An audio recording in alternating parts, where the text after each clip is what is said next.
Hello, friends. In today's episode with Shift with Elena Agar, I am chatting with Diana Trotter. She's a powerhouse in retail consultancy services.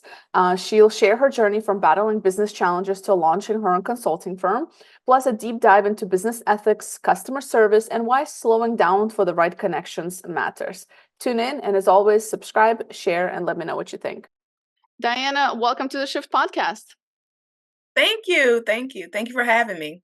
I'm excited to chat with you. We connected, I think it was over LinkedIn. Oh no, emails. I think it was like government contracting stuff. And then we started to Yep. chat and we're like, okay. And then both of us got excited because we're like, although, we do stuff in government contracting, but it's like, that's so much more exciting to talk about other things and creative things that are like outside the realm. So we automatically connected. And I'm really excited to chat with you. I'm also really interested in kind of the retail industry and your experience in that and with the fashion and all of that. So we're going to dig into all of that. But to give my audience a little bit of a snapshot of who you are and kind of, what is it that you're doing? Give me a little bit of your background and career story. Okay. All right. Great. Well, thank you so much, Lena. So my career story started out, I started working when I graduated from Virginia State University. I started working for the federal government.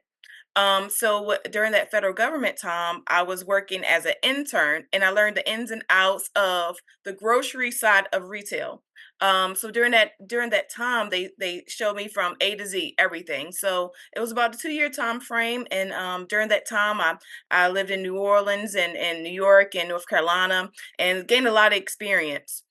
Then shortly after that time frame that I was there, about 4 years, I decided that it wasn't for me to pursue. So I decided to come back home. So then from there, I also worked for one of these boutiques in retail too, as well. And I learned a lot from them too, as well.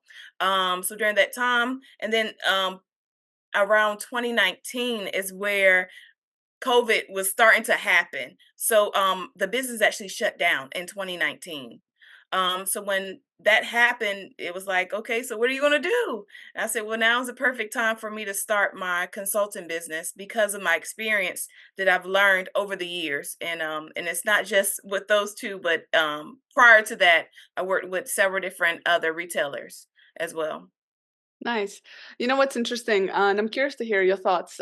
Sometimes, there are a lot of people that want to start businesses and so on. And people often ask me, like when I started my business in 2019, something different, and they're like, "Well, how do you know when you're ready?" And looking back, like I'm like, I really wasn't. I just kind of did. Like I was almost like pushed to do it in a way, Yeah. so I'm just and I don't think you're ever ready. I don't, and I think, and there's different stories, like people start businesses, they stop them, then go into full-time jobs and they come back to it. So it's like it's, and I think there's this romanticized what's the word I'm looking for, like romanticized idea of like It you're is. gonna know when it's right and and it's gonna be amazing, and it's not like Mhm. that. So I'm curious, what looking back, like was it like, how do you feel about that in general, like is there a right time, or how was it for you? For me, it was kind of like that push pull type, thing that you're discussing. So when they closed the business in 2019, 2020 was the start of pandemic. So during that time frame, everybody was home. So when I started, I started for I was focused, my head was down, and I was working on my business. I said I wanted to, I knew that I could add value to the industry that I just came from, because during my time when I was working there, I saw all these different problems, and I was like, I know I can help. I know I can help. And so that was a mentality. So during that time frame of me working on my business and COVID happening, I had to go back to work. I ended up going to working for a logistics company at the time and learning from them because I was running out of money. Let's be honest. So during that time, I said, okay, I'm gonna go ahead and use that time frame to help my business with the income that I was generating, and still in that development phase of my business, learning the ins and outs. So they do romanticize entrepreneurship. It's not easy. It's not for everybody. But the people that are willing to stick it through, it's going to be very rewarding for you. So I know for myself, just knowing that, hey, this is my dream, this is what I want to do. So if I need to go back to work and work on this part-time and at nighttime and in the morning, then that's what I'll do in order for me to start to kind of figure this thing out. So that's essentially what I did. And that's what I'm currently doing, is just figuring things out. So As you go, as all of us, it's like one day at a time. Like I have a lot of people in my circle that have like small businesses and so on, or like trying to start one, or doing it like on the side. And so it's I don't think like and some of the people I know are generating quite nice revenue every year, and still they're still like, you feel like you're like, okay, if I'm gonna generate this amount of revenue, I'm gonna figure it out. And it's like, it's not that, like it's a continuous hustle, like, for several years. But that's the journey. That's the part of it, right? Like you got to enjoy it. What has been the biggest lesson for you about yourself, maybe throughout this process so far? ooh, biggest lesson is resilience. Is definitely resilience. Is, because life happens. Life happens. And it's like, do I still keep going? Even when life happens. Because just this past year, my father passed away, and October 2023. And I had to still keep going. I still Mm, had to, I went through my grieving process, and I'm still currently grieving, but it was resilience. Life is going to happen. Things are going to happen. Devastation's going to happen. COVID happened. All these things that you're not ready for are going to happen, but you have to stick it through. You have to keep fighting. You have to keep going. So I would say the biggest lessons is resilience, because life is going to happen. I'm sorry for your loss, first of Yeah. all. Yeah. Thank you. Um, and I'm curious also, throughout this journey, what has, what or who has been, the most helpful? Like, is there some, routines that you do that help you get through this? Other people around you? Like, how important is your network in this time? Yeah, very important. Network is very important. So what really helps me, one thing that helps me is my routine, right? Like you're saying. So usually, something that I do is I pray in the morning time. I work out and then I work. And that usually helps me very well. And then I make sure that I have time for my family on the weekends. Mm-hmm. So just having that balance of that routine of not missing out on anything, because if you focus solely on your business, then you miss the the chance to work on your health. Mm-hmm. So it's, you can get so focused on it. So one thing that I have learned is to have those types of schedule, to make sure that I'm hitting all those metrics so I don't leave anything out. And then also too, far as my family being supportive, my friends being supportive of what I'm trying to accomplish too. And also my boyfriend, he's very supportive too. Yeah, yeah, Yeah. absolutely. It's it's nice you mentioned that you, like, when you work so hard, like you're so focused on the business, you forget about your health, and I think that happens to everybody, because when it's your own thing, there's never enough. Like, you feel like there's always something to do. Like, you're never in a situation where you're like, feel like, sometimes when people tell me, they're like, like, what are you doing this weekend? I'm like, probably working. Yes. And like it's like, and it's like, so you work like 7 days. I was like, well, I do a lot of things, so yeah, like I have to, but it's like I have to, like, I found a way to also prioritize health. I didn't for a while there, and that really impacted. So it's it's one of the things, like, you have to make, like, you have to be super structured, I guess, in your own way, perhaps, like in your own schedule, because you don't have somebody be like, you should do this. Like, no, like, you have to Mhm. do this, or you don't get paid, type thing. It's true. It's true. You feel that way. You feel like there's always something else. My mind is still going when I'm sleeping and I'm dreaming about things. I'm like, it doesn't turn off. So it's like, you 7 days a week and you're working, and it's not that it's like it's your baby, and it's Hmm. like you don't wanna leave it alone. You can't leave it alone for too long because you love it so much. So that's I feel the same way, that I'm just nurturing this business, and that, yeah, it could be 7 days. I could be working at 12 o'clock, 2 o'clock, 3 o'clock, it doesn't matter, because it's my business. So, yeah. Yeah, yeah, but it's also like, I think that's why it's so important to do what you enjoy, So, and you've come from that experience of retail and fashion. So, when did you, because you studied business, I think, and marketing in school, and so when was it that you were like, I really enjoyed this? Like, why retail and fashion? Was it because you kind of grew in it, you were good at it, or was it like your passion and you're one of those lucky people who actually turn their passion into an income? Yeah. So my that's a great question. So when I went into school, much like you at that I didn't know what I was going to do. So I kind of tried this and I tried that, and then what I came upon was business marketing. And during that time frame, which was my aha moment, was business. It was like I knew this is what I wanted to do. After trying this and that. And then because of my experience, and I was gaining so many experiences, and I was trying to figure out what business was I going to do. But then and then it came to me that, hey, won't you go ahead and go into consulting because you have so much experience? So that was pretty much like my aha moment was, okay, I knew I always wanted to do business, but I didn't know what I wanted to do. And then when I had that aha moment was, go ahead and use your experience. So that's really where that the passion came from, was my experience. And also I've seen so many different problems, and one thing a mentor told me was that if you see a problem, then you're called to fix it. So that's essentially what I had, that mantra of that mentality of, well, guess what, I guess I'm called to fix retail because I see all these problems with it. So yeah, it Nice. was like a calling and an aha moment for me. Yeah. Are you still enjoying it? I love it. I Yeah. love it. Yeah, even it gets its ups and downs, but Yeah.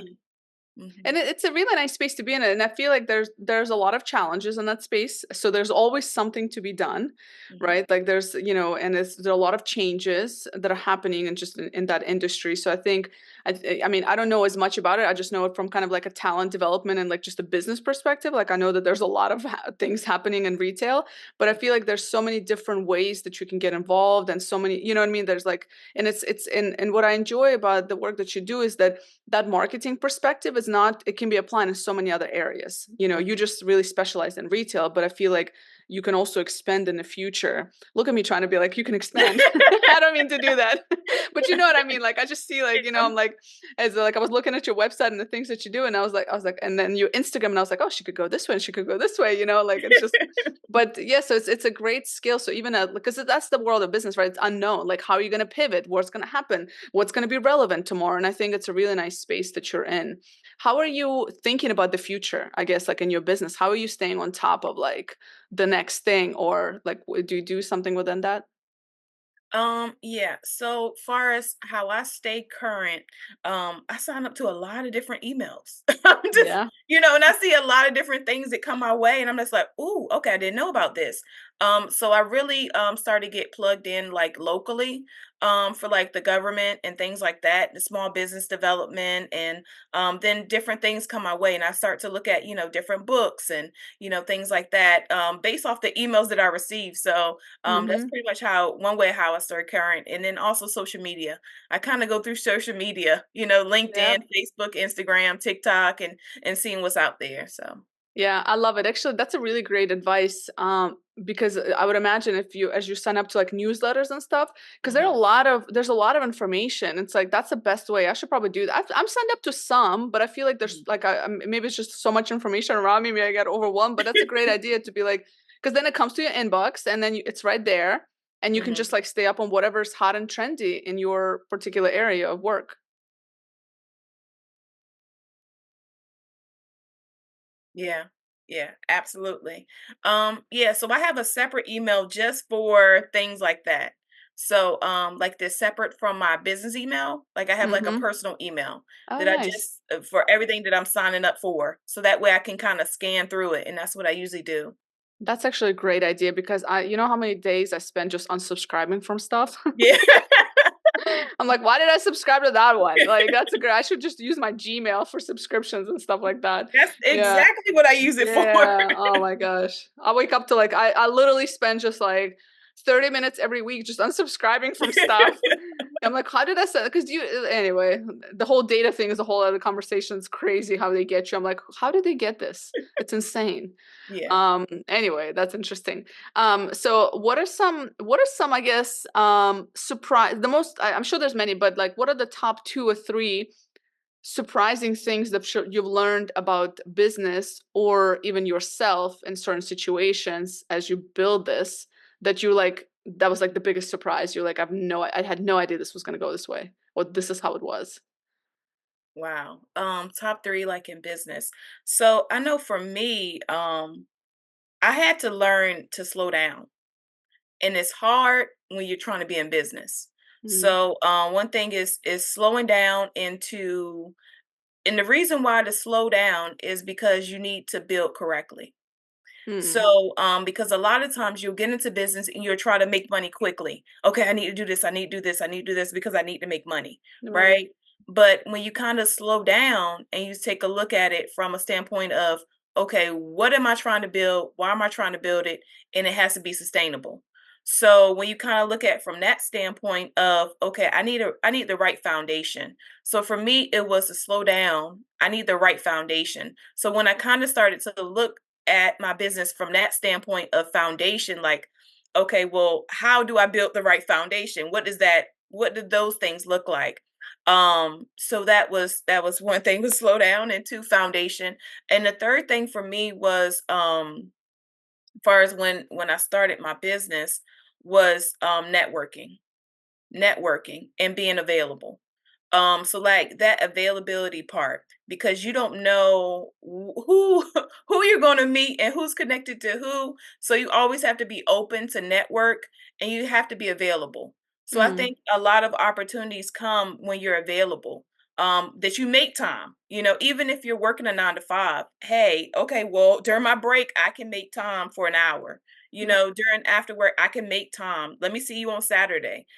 So making time for some of those connections and those opportunities. So yeah, absolutely. I think making time is so essential, and I think that's the biggest lesson for, I think, a lot of entrepreneurs is like there's a lot of things you can do, right? But it's like you have to make time for that network. It's and kind of like right before we started recording, I said just like being like networking and just speaking at events. That's hmm probably the best way to build yourself, because then like people see you in action, they get to know you. That's how you build trust and credibility, and people tend to do business with people they like, they trust, they know.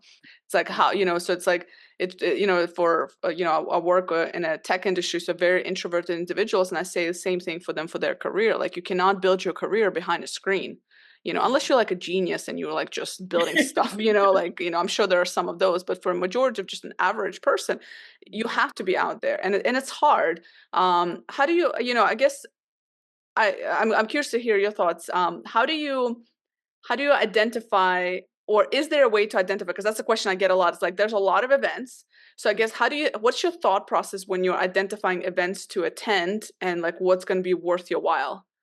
Yeah. I guess for me is, I look at, what am I trying to accomplish in my business? Mm, And then I go from there. So what am I trying to accomplish, and what do I need to reinforce? So I kind of look at from that standpoint, and then when I go to these conferences, I'm looking for a certain person. So mm-hmm, even if it's marketing person, I'm looking for a marketing person. If it's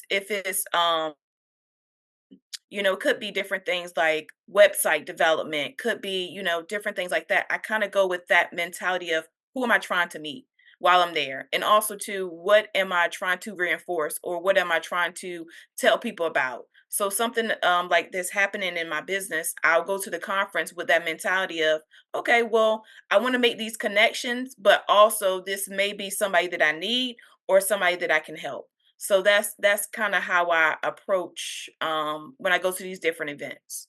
mm.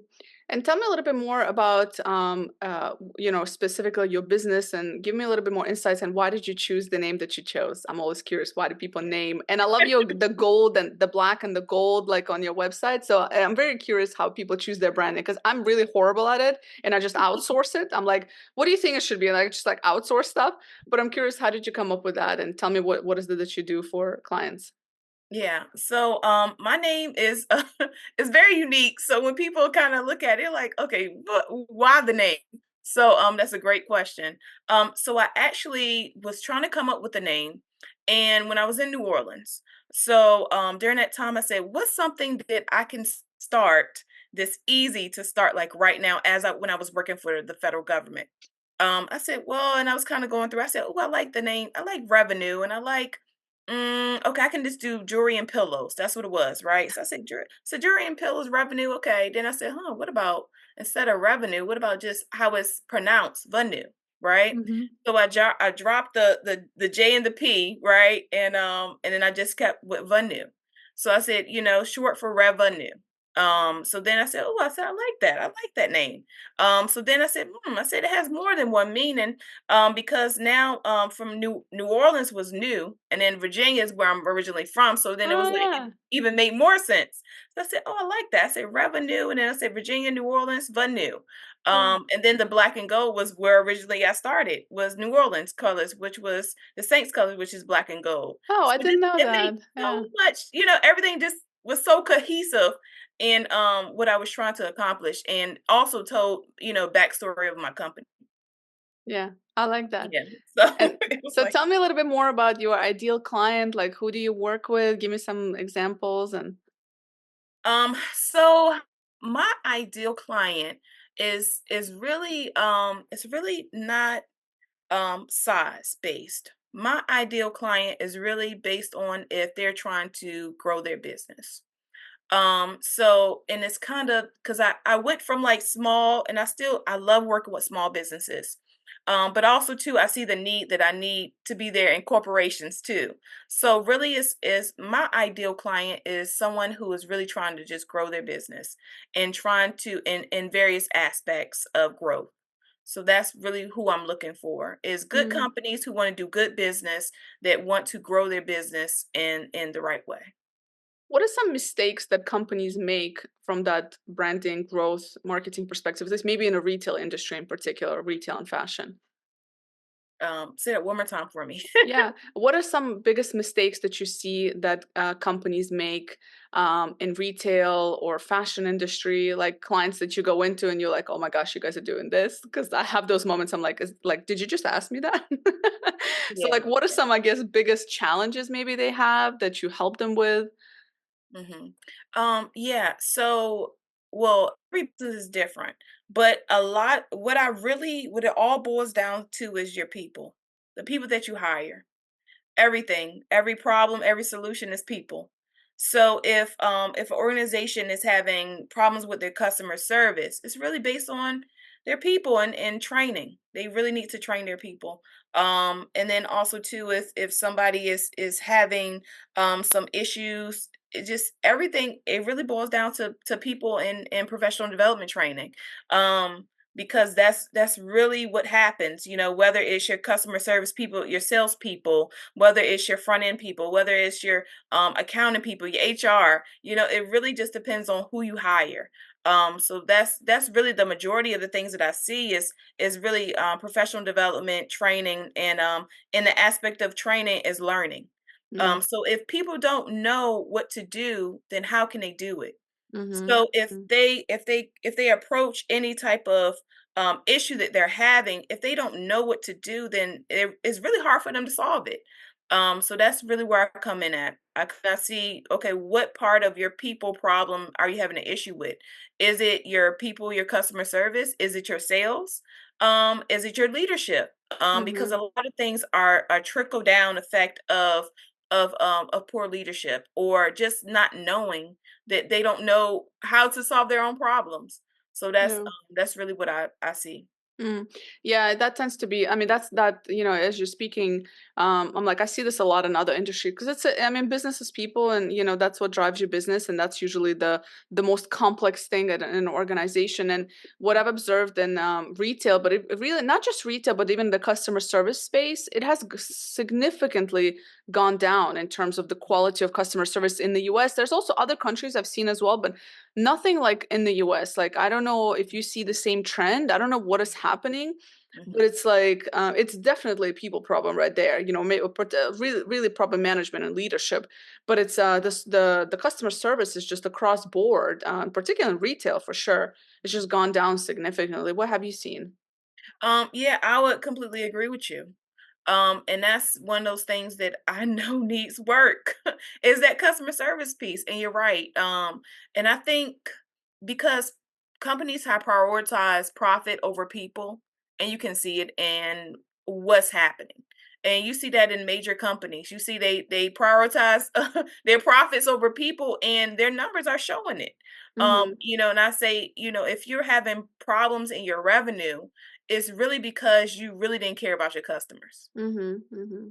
Because who's going to purchase from you?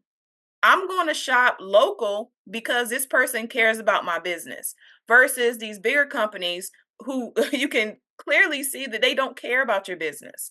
Why would I shop with you? I'd rather pay a little bit more and support this person who does care versus someone who doesn't care.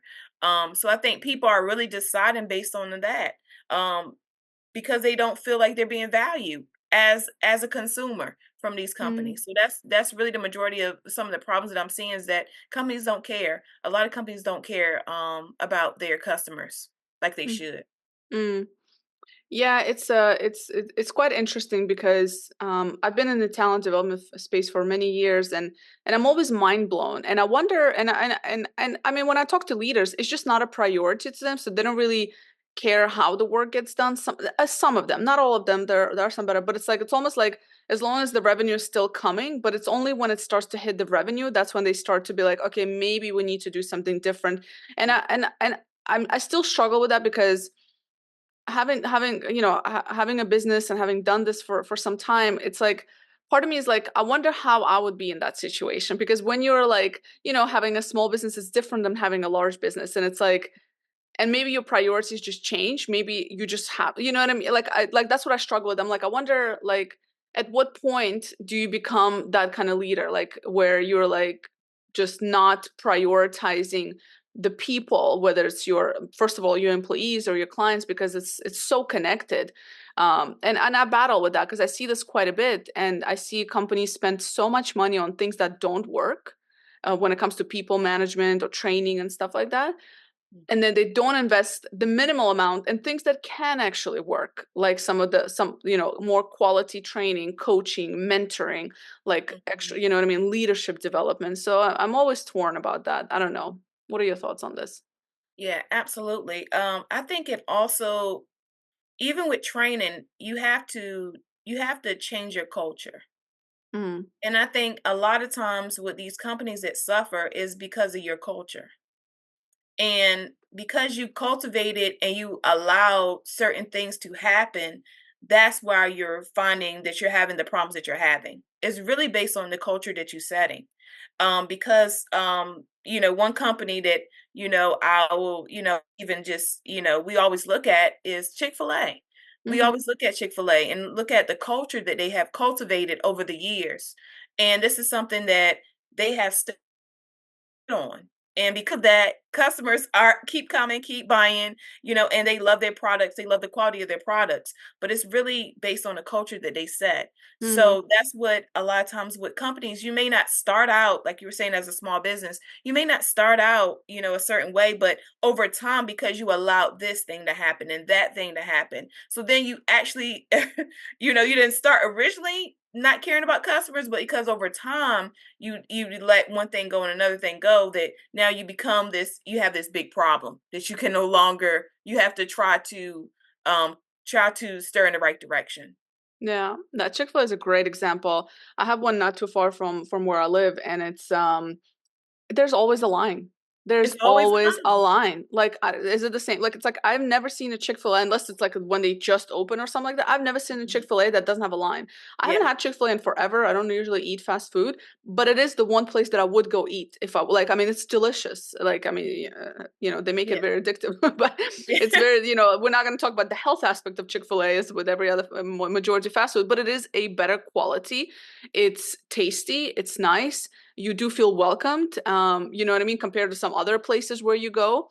So it's like, do you remember the whole Chipotle Mhm. kind of like a thing that was going Yeah. on about the servings and the size and it's Mhm. and customer service? I mean, it's horrific in a lot of places, Mhm. Yeah. Yeah, absolutely. Absolutely. Yeah. So just like you said, the Chipotle's and people a lot of companies have to be very mindful that um you have to create that culture of standards. And I think that's what happened with Chipotle is okay, well, we only put this much serving size and customers aren't, they're the ones that's buying. So you got to really understand that, hey, we're going to understand if you're only putting one scoop of food on our plate versus how it was before. And that's some of the backlash that they received is because of the standard that they were starting to set in their business and thinking that people weren't going to be paying attention. So I think one from a standpoint and an ethics standpoint of a business that you have to be very ethical in how you conduct your business because eventually it's going to catch up with you. And I think that's exactly what happened with Chipotle was the ethics part of their business and that was some of the problems that they were having on the back end of that those Yeah, decisions. I was actually watching some this morning. It was the Starbucks. Their Starbucks stock has gone down like significantly. I think it was like and 2% in the U.S. In China, which is their biggest market, it was like 17% down if I remember correctly. And Mhm, um, and it was interesting to see because it's such a big brand. They have like, did you know they have like 30,000 plus stores around the world? That is mhm. insane. That's a And lot. they used to be really known for their benefits and all the things, but then like after 2021, when they had the unions and all that stuff, like it has just kind of gone down significantly. And now they're addressing it. And again, it's like when it impacts the bottom line, that's when you start addressing. And now they're starting to get like, fix the problems that people have been saying.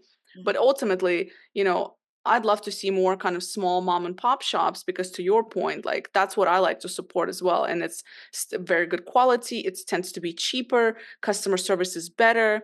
So mhm, it's like, and it's nice to see that competition because then it forces the bigger brands to mhm, actually fix the problems because they have now small businesses that are coming in that are competitors and people are like, hey, like I'm just gonna go next door, to Diana's shop mhm. and get a quality coffee and a smile and walk Yeah. away happy, Yeah, absolutely, absolutely. you Yeah, know. and that's really what we're starting to see in the market change.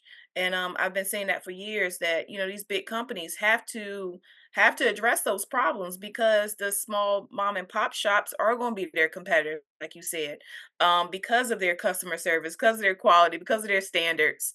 And that I would just say, kind of like a foreshadowing for these smaller companies once they grow is to never lose sight of who they were. So I think because that's essentially some of these big companies what happened over time. They really lost sight of who they were as a business. Um so yeah, that's Mm, just my take on that. Also too, some of those things that I've noticed is that a lot of companies build too quickly. So, mm, a lot of problems that you'll see is that companies will be so popular that they'll build very quickly a massive amount of space, and then they don't keep up with the trends of the market, and then their business tanks.